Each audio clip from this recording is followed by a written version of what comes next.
just can't stop, won't stop hustling. But I just Grinders and grindettes, listen, greetings and salutations. I go by the name of the Black Abstract if you're new to the channel. Make sure you like, subscribe, hit the notification bell so we can do this again. And so we're returning subscribers like my boy Snags. Salute. We got to get into it, man. We got to get into it. Let me give a shout out to my sponsors before we get started. Future Trillionaire Clothing. IamTrill.com is the website. Make sure you head over there, get some merch. Support the channel. Support your boy.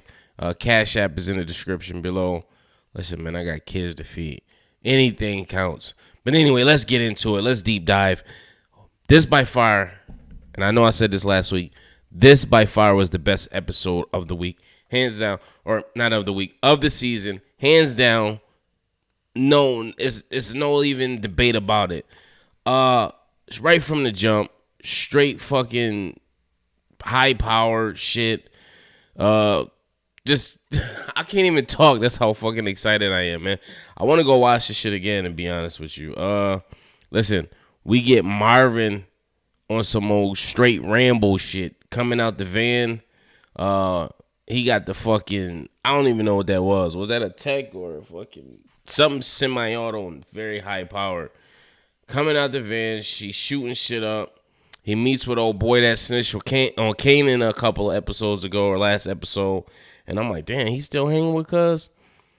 Not unbeknownst, it was foreshadowing something else. But I'm like, he's still hanging with Cuz? But hey, anyway, he load up in the van. They pull over to where Neek's coming out at.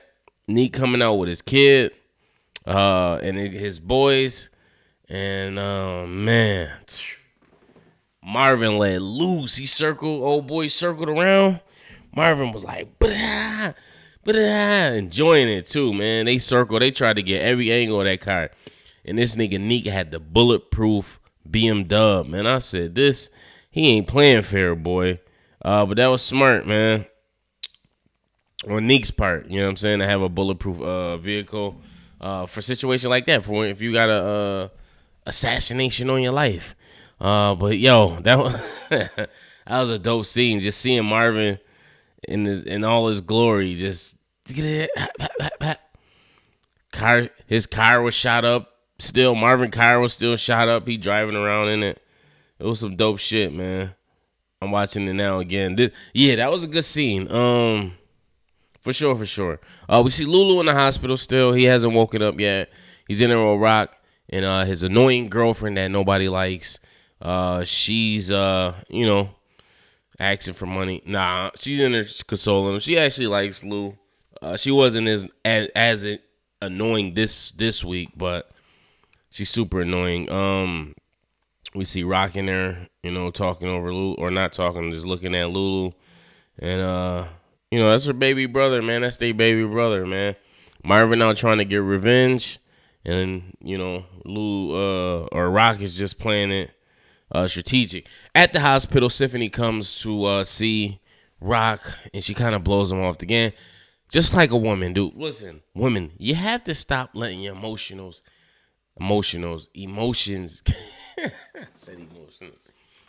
get in the way of everything. The man trying to come support you. You get mad that he came up there. Oh, you talk to Kanan, okay.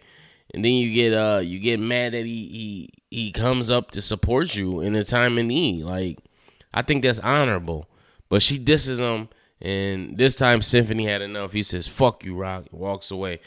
Good for you, man. She like, yo, about time you grew some balls or some shit she said to him.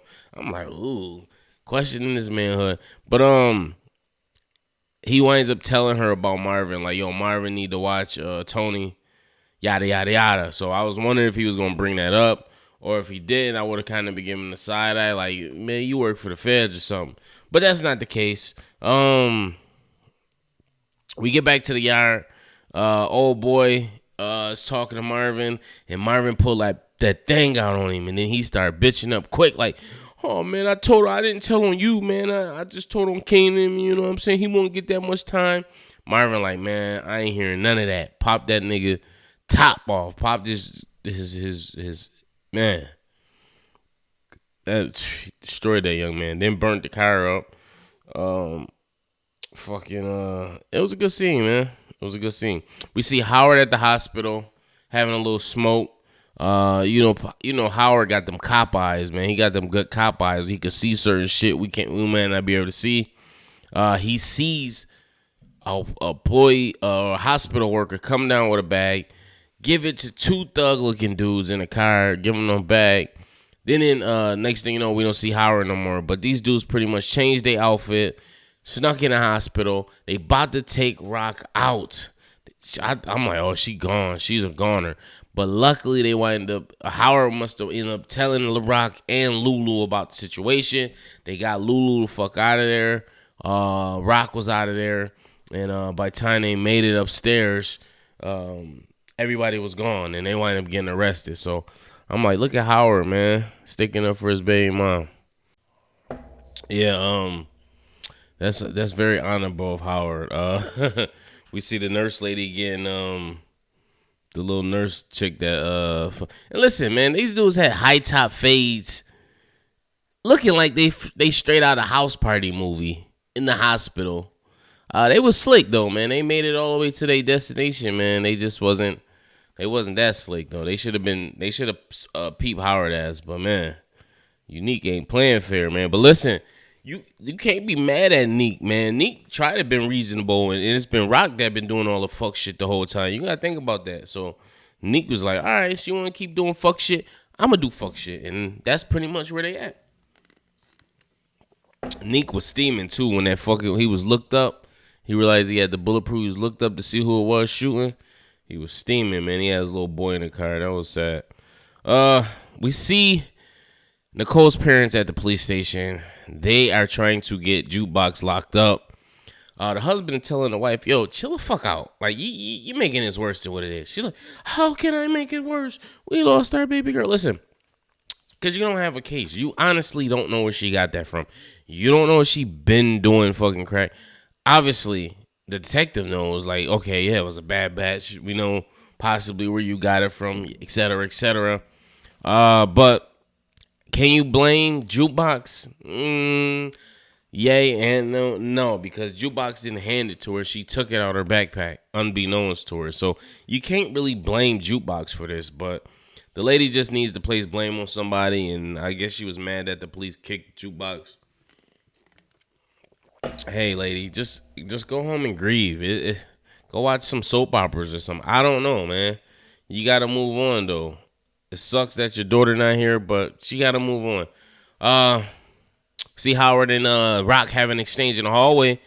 He talked to his baby mama like, listen, man, I got to see my boy. And listen, I think I thought Howard genuinely just wanted to meet Kanan, but I just feel like he just wanted this little bone marrow shit because they got my boy Epps looking bad out here. They got him looking sick on purpose, like he's getting sick. I believe so. Either that or he just don't wear makeup or whatever. But anyway, I don't think he get two fucks about it. I think he plays the role, but he just won his transfer at the end of the day. You know what I'm saying? But I don't know. Rock got something up her sleeve. She agrees for him to meet Kanan, but we know how that went. What else we got here? Jukebox is at Nicole's gravesite. The one detective goes to speak to her, try to get some information for her. She winds up frustrating Jukebox, and Jukebox winds up actually walking away. But it's crazy how she's trying to relate to her in certain instances and et cetera, et cetera. But Jukebox ain't trying to hear that shit. Anyway, Rock and Kanan have a heart to heart. They pretty much tell Rock, yo, listen, I'm ready to do whatever you want me to do.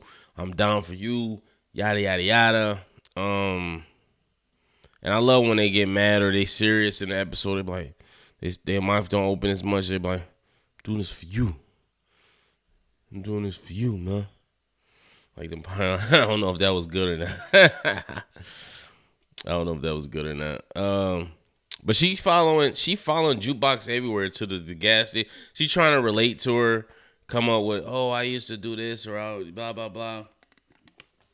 And Jukebox ain't going for none of that. Like, lady, get lost. We see that Rock is in the church Her and Marvin reconcile. She tells Marvin he got to chill out. Marvin like, listen, I'm a free agent. I don't got to listen to you no more. How I see fit to handle this and get back from my little brother is how I see fit.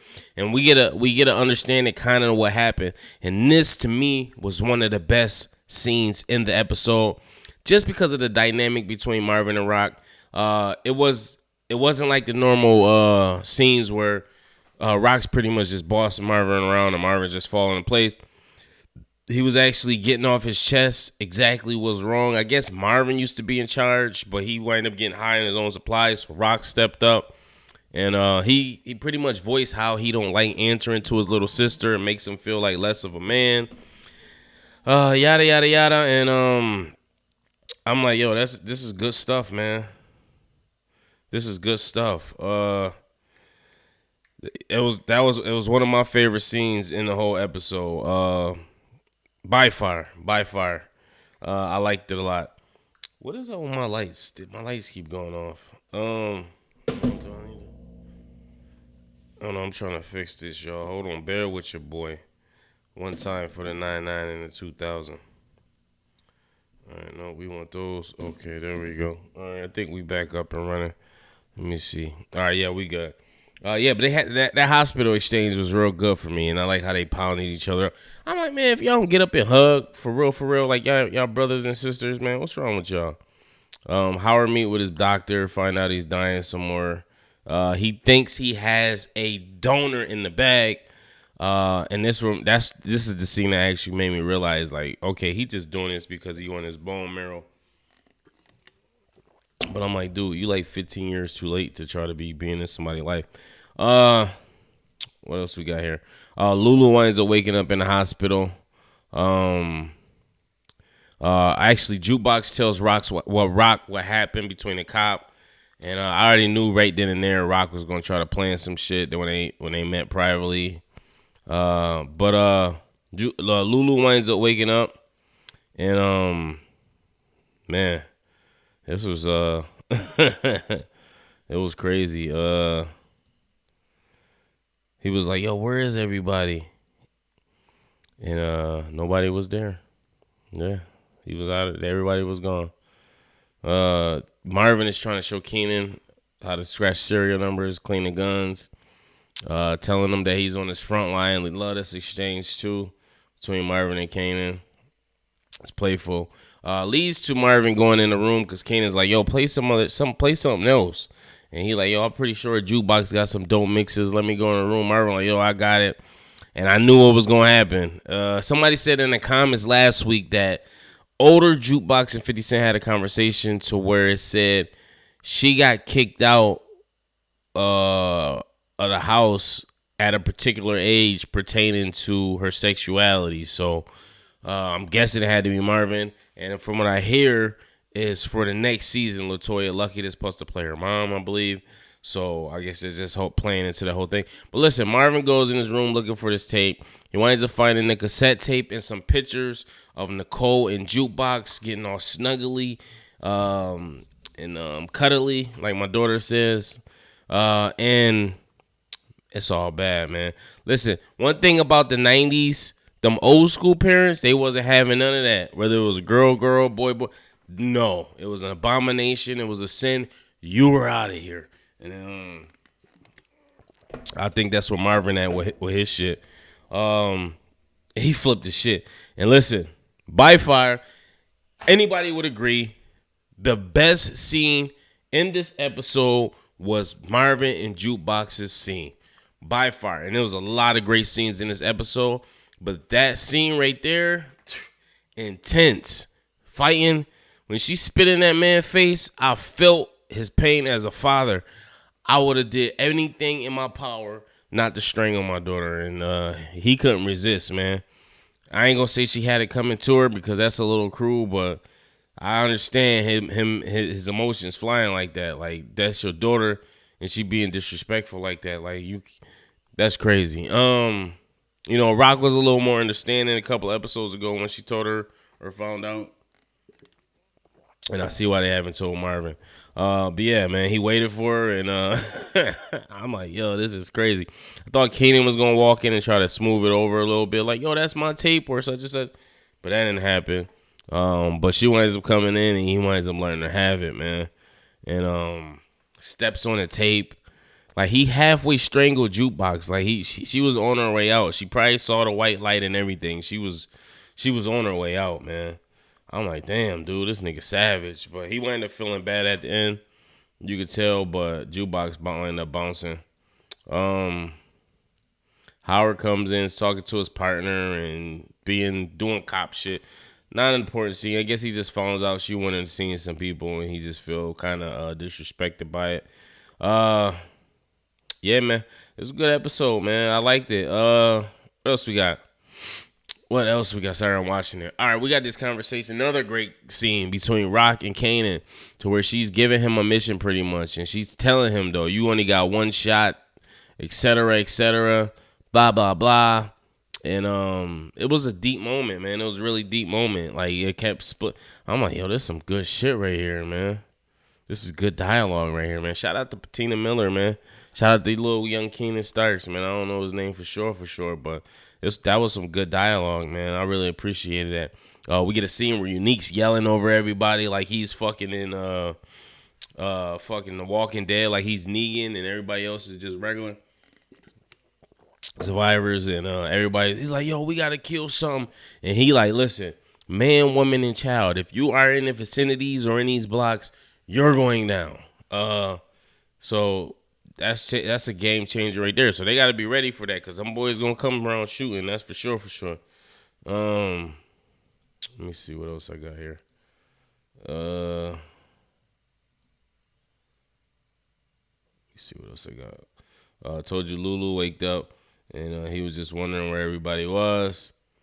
We see Rock in church at the end, getting her blessings on. We see Jukebox meet with the cops and feeds her a false narrative. We see Kanan loading up, putting that fucking Unique's jacket on to go complete his mission. We don't know what it was. Prior to that, we see Rock's relationship with her mother. Her mother's telling her, listen, I am not the reason you are what you are. You are a piece of shit, pretty much. In other words, you got to blame yourself for that, yada, yada, yada. So she don't want to take no responsibility for the shit Rock doing out here. And listen, Rock ain't a good person. You got to realize that. I saw that today, too, but I'm like, yo, she is not a good person. Why are you killing Howard? Tell that man he got a kid. Get some child support. I don't fucking know. But she winds up killing her. It winds up happening. It's crazy. It's real crazy. I don't know what's going on. All right, what we got here? All right, we see, what do we see? We see Marvin pull up with some guns. Yada, yada, yada.